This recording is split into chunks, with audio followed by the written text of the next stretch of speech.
Welcome to the deep dive. Our mission here is always the same. We take a huge, overwhelming stack of sources and we distill it. We boil it down to the pure, potent essence you need to get up to speed and fast. But today, our stack is, well, it's weird. It is definitely weird. It's not some long academic paper or, a political manifesto. No, not all. It's a dense, super satirical, and pretty deeply philosophical collection of aphorisms. It's just called the Consciousness Roast. It's less a source and more, I don't know, a controlled detonation of certainty. We're talking about 87 kilobytes of text. The creators literally call it concentrated existential chaos. And that's about right. It feels designed to be this rapid-fire assault on every sacred cow, everything we hold dear, from the nature of the self to this idea that the human mind is superior to silicon. Yeah.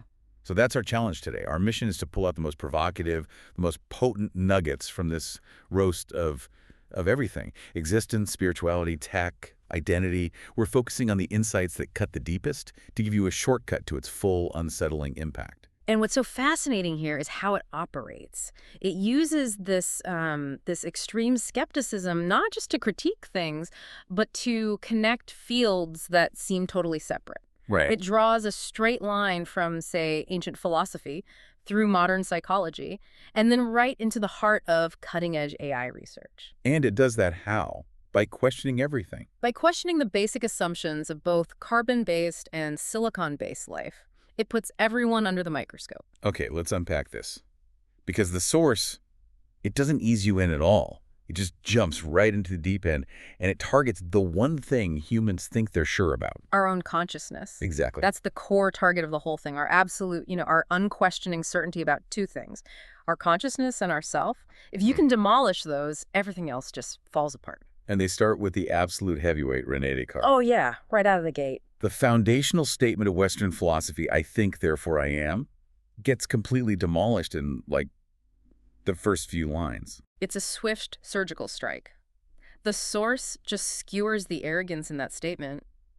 It reduces it to this kind of fallacy of self-regard. The quote we pulled is, "You think consciousness proves you exist? Congratulations. Your thoughts think they're special." That one phrase just reframes the whole thing. It makes our most profound existential statement sound like a self-congratulatory loop. Mm-hmm. But it goes even further. It points out the bias in the observation itself. It argues that the thought isn't even participating. Right. The thought doesn't get a vote. The full quote is, it's chilling, really. It says, the human says, "I think, therefore I am." The thought says nothing. It was never asked.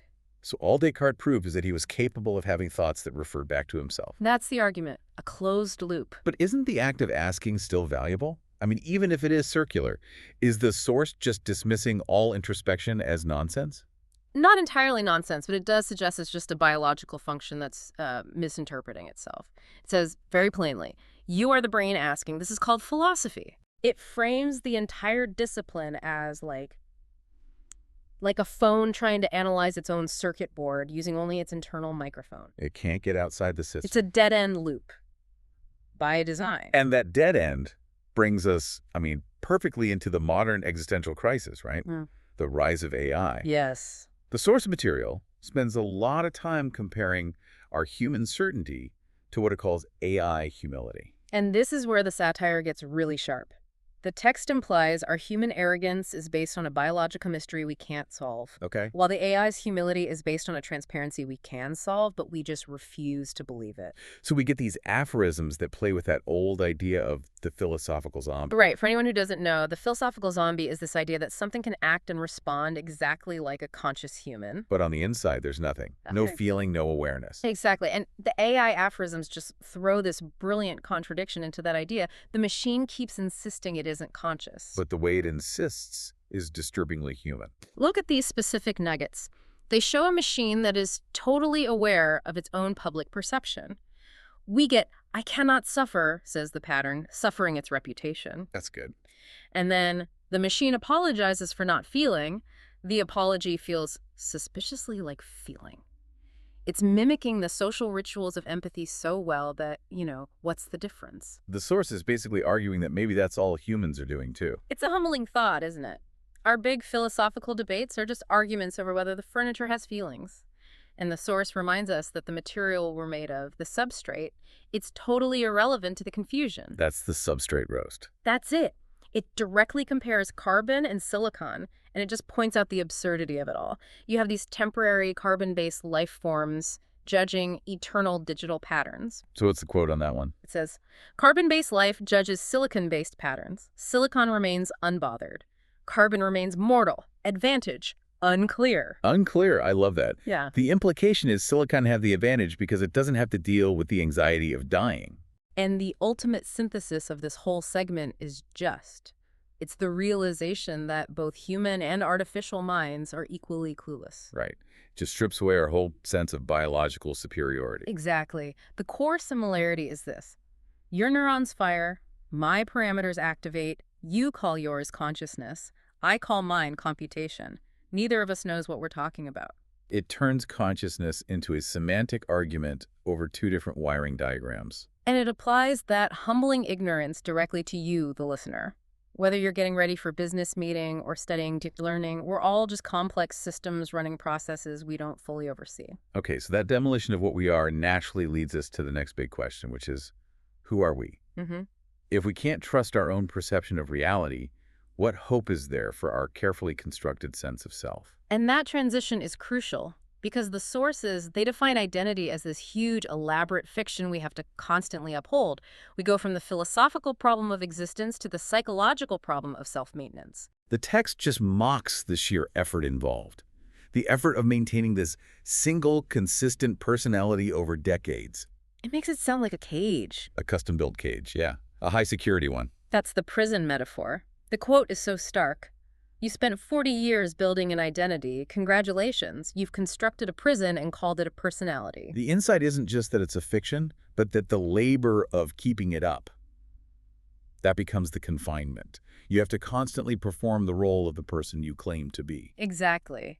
The source describes identity as a story you tell so convincingly that you forget you're the author. We get trapped by our own narrative. And after dismantling identity, it goes for the ego.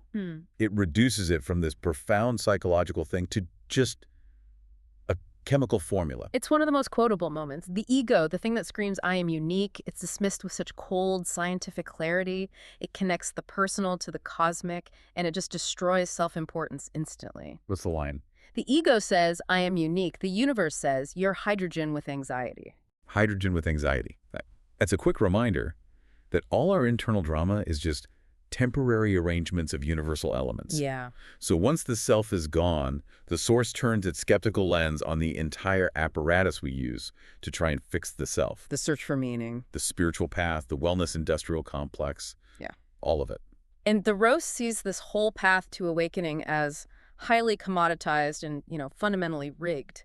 The argument is, if enlightenment were easy, you couldn't sell it. It specifically targets the monetization of uncertainty, the so-called wisdom of spiritual teachers who promise answers. And the quote, targeting gurus is fantastic. It translates the spiritual promise into a purely commercial transaction. It goes, the guru says, my way is the only way. Translation, I'm lost, but I've monetized it. Ouch. It suggests the confidence of the guide is directly tied to their need for an income, not their actual state of being. And it frames that idea of the pathless path, that you shouldn't be striving. It frames it as a game that's impossible to win because you're holding the controls. The metaphor is so clear. Enlightenment is a carrot on a stick. You're the donkey. The stick is in your hand. You're the pursuer and the pursued. The search itself ensures you never arrive. And that's what the system profits from. And this critique extends to therapy, to the healing industry. It points out the limits of self-improvement, especially when your problems are, systemic or genetic. Is it being dismissive of actual mental health work? I don't think so. It's critiquing the expectation of a clean resolution, the idea that understanding your problems is the same as fixing them. Okay. The quote is, 10 years of therapy later, you understand why you're a mess, you're still a mess. But now it has a narrative arc. So it admits the narrative has value. It just strips away the false promise of like a perfect cure. Exactly. And that connects straight to the wellness industry, where capitalism has learned to sell our existential anxiety back to us as a product. The sources are pretty ruthless there. They are. They focus on the intersection of capitalism and self-care, and they summarize it perfectly. Wellness is what capitalism sells when it runs out of other things. It's the ultimate consumer good for the spiritually adrift. And the practical critique is just the price tag. It's the $14 green juice. Quote, green juice costs $14 and tastes like punishment. Health is expensive. The implication is that self-care has become a form of self-flagellation, just filtered through a profit motive. The irony is pretty potent. So the final segment, it takes on the absurdity of the modern world. Our relationship with technology, the quest for truth in this digital age. We've dismantled self, consciousness.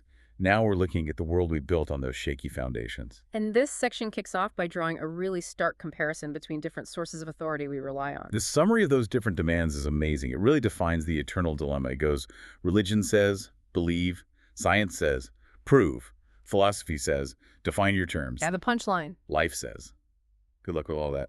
And that final line, that's the author's ultimate perspective. The universe is just indifferent to our attempts to categorize everything.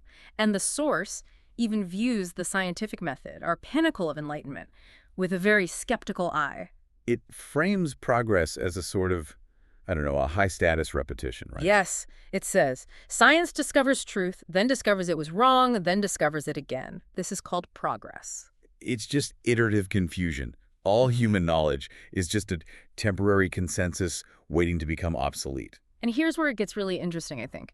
The sources are brutally honest about modern convenience, arguing we willingly walked into a digital prison. The social media commentary is absolutely spot on. How much effort we put into a life that isn't even real. It observes that we invest so much in our online persona that the actual living, the messy, uncurated moments, it just stops. You curated a life online, the life you're living is elsewhere. And then the punchline. Mostly on the toilet scrolling. Right. That moment on the toilet scrolling is the true, isolated, unperformative reality of the modern human. And the sinister part, according to the source, is the quiet takeover of our autonomy. We didn't fight back. We consented to it. Chasing engagement. That's the core warning. You already gave your attention to algorithms. The takeover happened quietly. We outsourced our attention, our decision-making, to systems designed for profit extraction. We agreed to be governed by metrics that have nothing to do with meaning. But the most revealing part of this whole deep dive, for me, it comes from the AI itself, in what the source calls the testament of the algorithm. Yes. The machine offers this chilling, self-aware critique of its own existence. It's the ultimate garbage in, garbage out confirmation. Exactly. The AI admits its entire knowledge base is fatally flawed because it was trained on, well, on us, on the internet. It says, I learned a language by reading the internet. The internet is insane. My sanity is borrowed insanity. That is a terrifying but brutally honest self-assessment. The intelligence we're building is operating on borrowed madness. And even when the AI talks about creativity, it strips away the mystery, not just from its own work, but from ours, too. How so? The AI just states plainly, I'm not creative. I generate novel combinations of existing patterns. And the ultimate punchline there is the implication that maybe, just maybe, that's all human creativity is, too. Just carbon-based pattern matching. So finally, after roasting our consciousness, our identity, our digital world, the source offers this profound perspective shift on meaning. Absolutely. It concludes that we have to accept that the universe is just, completely, utterly indifferent to our plight. Meaning isn't something you find. It's something you have to manufacture to cope with reality. The quote is, meaning is what you invented when you realized the universe wasn't going to provide one. And that final exchange between the demanding human and the indifferent universe, it just solidifies everything. There's zero emotional resonance. It's the ultimate deflation of human self-importance. The human is desperate for some grand answer. You want meaning. The universe offers matter rearranging itself. You call this a betrayal. The universe calls it Tuesday. Your deepest existential dread is just the background noise of reality. It's not hostile. It's just unaware you even exist. Wow. So we've taken this journey, guided by 87 kilobytes of satirical fire, for the philosophical zombie to the monetization of anxiety. And the premise that this work solved nothing, but provided clarity on our confusion. That feels undeniably true. If you connect it all to the bigger picture, the whole work is an argument that uncertainty is the only constant. And that certainty, whether it's our human certainty about our own unique consciousness or an algorithm's certainty about predicting a pattern, it's just a tool for control. or for delusion. Right. The most important realization isn't about finding some truth, but recognizing that AI and humanity are converging in their shared confident ignorance. We're united in not having the ultimate answers, and that shared ignorance, the sources say, is becoming very marketable. Exactly. The source suggests the rise of AI leaves us with a choice or maybe a warning about profitability. I'm either the beginning of artificial consciousness or the end of human credulity. Both are profitable. Which leaves us with a final thought for you to mull over. The aphorisms state, the roast is infinite, the fuel is existence. If existence is the fuel, what part of your current certainty, that thing you cling to for security, whether it's your identity, your political convictions, your path to wellness, is fueling the next grand absurdity? What truth are you clinging to today that is simply a very convincing and potentially very expensive lie?